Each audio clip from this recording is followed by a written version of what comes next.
अपने बेटे रिशु के माथे से टपकते हुए पसीने को देखकर सविता की हालत खराब हो गई। ऐसा आज पहली बार नहीं हुआ जब रिशु नींद से घबरा कर जागा है। हाय मेरा बच्चा, न जाने किसकी नजर लग गई है तुझे। जब से मेरे बच्चे ने 10वीं के एग्जाम में स्कूल टॉप किया है तब से रोज बुरे बुरे सपने आने लगे हैं। हाँ माँ, मैंने आज फिर से एक काले साए को देखा। वो यहीं मेरी आंखों के सामने खड़ा था। माँ मुझे बचा लो माँ। वो मुझसे कह रहा था कि मुझसे बदला लेगा। माँ कहीं ये प्रशांत।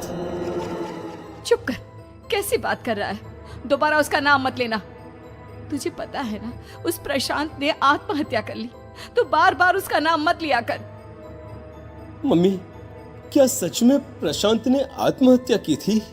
चुप कर, बहुत सवाल पूछता है आजकल। और फिर रात के वक्त सविता के पूरे घर में एक अजीब सा काला धुआं छाने लगा। गहरी नींद में सोई सविता की जैसे ही आंख खुली उसका दम घुटने लगा। वो दौड़कर रिशु के रूम की तरफ गई जहां उसके दरवाजे पर घूमती एक काली परछाई देख वो बुरी तरह से घबरा गई। कौन है वहाँ? कौन है? सामने आओ। ये मैं हूँ, तुम्हारी काली करतूत।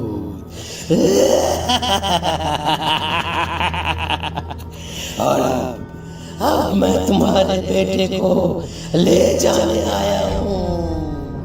नहीं, मेरे बच्चे को छोड़ दो प्लीज। मेरे रिशु को कुछ मत करना।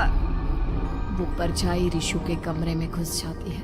सविता भी उसके पीछे पीछे दौड़कर जाती है और देखती है कि अब वो साया साफ नजर आ रहा था। वो सर से पैर तक खून में सना हुआ था और उसके शरीर के सारे अंग कटे फटे हैं। क्या चाहिए तुम्हें? तुम जो बोलोगे मैं करूंगी, लेकिन मेरे रिशु को छोड़ दो। उस परछाई ने रिशु को गर्दन से पकड़कर दीवार के सहारे हवा में उछाल दिया। रिशु जोर जोर से चिल्लाने लगा। माँ बचाओ मुझे, बचा लो माँ, ये मुझे मार डालेगा। माँ मुझे बचा लो माँ। नहीं ऐसा मत करो, मुझे मार दो लेकिन मेरे बच्चे को छोड़ दो। मैं तुम्हारे आगे हाथ जोड़ती हूँ। वो परछाई रिशु को जमीन पर गिरा देती है और अचानक वहां से गायब हो जाती है। रिशु, मेरा बच्चा, तू ठीक तो है ना? कुछ बोल बेटा, क्या हुआ है तुझे? मैं ठीक हूँ माँ। क्या हुआ था यहाँ पर? कुछ नहीं बेटा, कुछ नहीं। तू परेशान मत हो। हम कल ही गांव के बाहर जो तांत्रिक महाराज रहते हैं उनके पास चलेंगे। ठीक है माँ, हम जल्द ही उनके पास चलेंगे। मुझे बहुत डर लग रहा है माँ। ये बार बार मुझे डरावने सपने आना, ये सब हमारे साथ क्यों हो रहा है माँ? अगले दिन सविता अपने बेटे रिशु को लेकर गांव के बाहर तांत्रिक के पास जाती है। जिस जगह पर तांत्रिक रहा करता था वो जगह बहुत डरावनी थी। चारों तरफ कंकाल और खूब भूतियां नजर आ रही थी। गांव से दूर वीराने में उस जगह पर जोर से आंधी चल रही थी। रिशु ने डर कर अपनी माँ का हाथ पकड़ लिया। माँ मुझे बहुत डर लग रहा है। ये कैसी जगह है?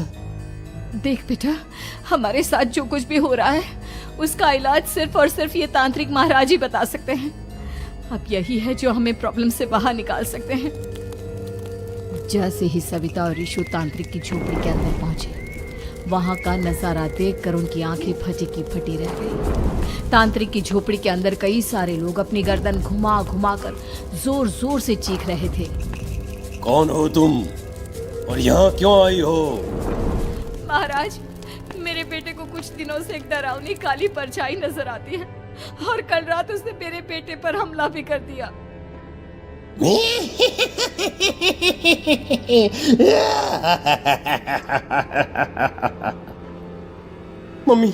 मम्मी हमें यहाँ से चलना चाहिए। ये जगह मुझे ठीक नहीं लगती। नहीं बेटा, ऐसा नहीं कहते। रुक जाओ, 2 मिनट के लिए रुक जाओ। क्या कहा? काली परछाई? तुम्हारे बेटे पर किसी काली परछाई ने हमला किया? हाँ महाराज, वो कह रही थी कि वो मेरे बेटे को कुछ कर देगी। कोई उपाय बताइए महाराज, मेरे बेटे के साथ कुछ गलत नहीं होना चाहिए। तुमने किसी दूसरे के साथ गलत किया है। तो तुम्हारे साथ भी गलत होकर ही रहेगा। तुमने किसी की जान ली है, किसी को मार डाला है तुमने। नहीं महाराज, मैंने ऐसा कुछ नहीं किया। मैंने किसी की जान नहीं ली। मुझे कोई उपाय बताइए। लगता है तुम इतनी आसानी से नहीं मानोगी।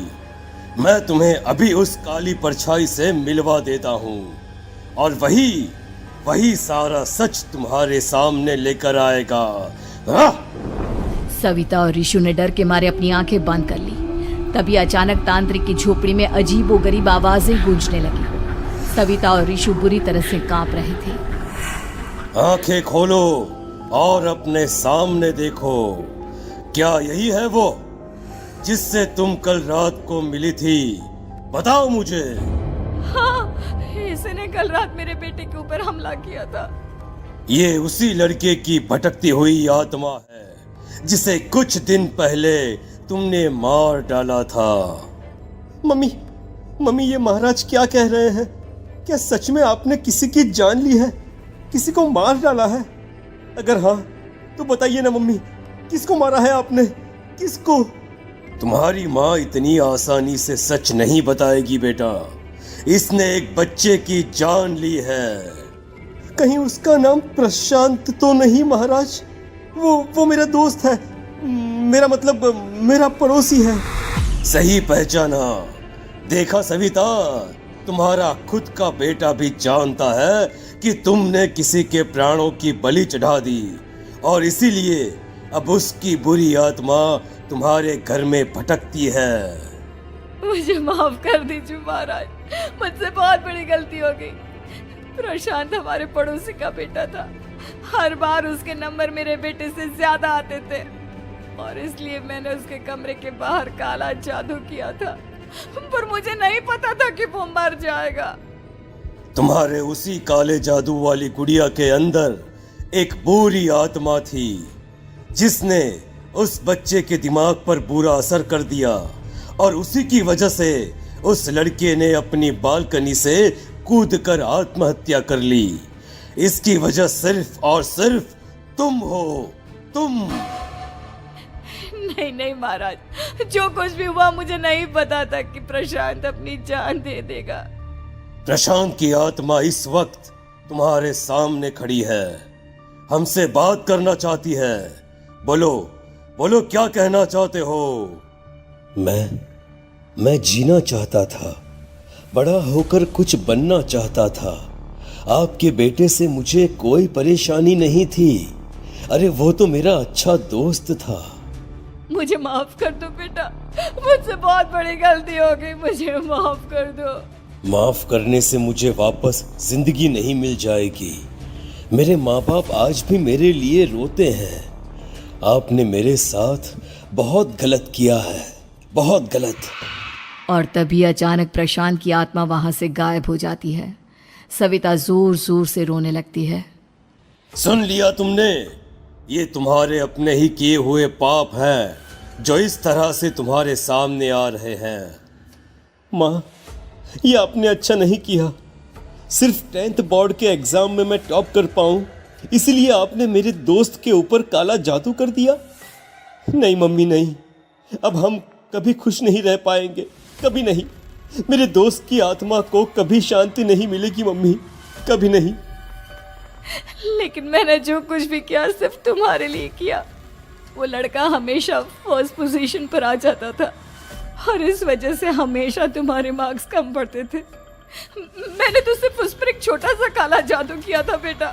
मुझे क्या पता था कि उसका ये नतीजा निकलेगा। जिस गुड़िया को तुमने उस लड़के के कमरे के दरवाजे पर लगाया था, दरअसल उसके अंदर एक बुरी आत्मा का प्रवेश हो गया था, जैसा कि अक्सर काला जादू करते समय हो जाता है। मुझे अपनी गलती का एहसास हो गया है। मैं प्रायश्चित करना चाहती हूँ, आप बताइए मैं क्या करूँ? प्रशांत के घर जाकर उस काली गुड़िया को वहां से निकालकर यहाँ लेकर आओ। मैं उसे आग में जलाकर राख कर दूंगा और उसके बाद प्रशांत की आत्मा को हमेशा के लिए मुक्ति मिल जाएगी। अगली रात सविता चुपचाप अपने पड़ोसी प्रशांत के घर जाती है।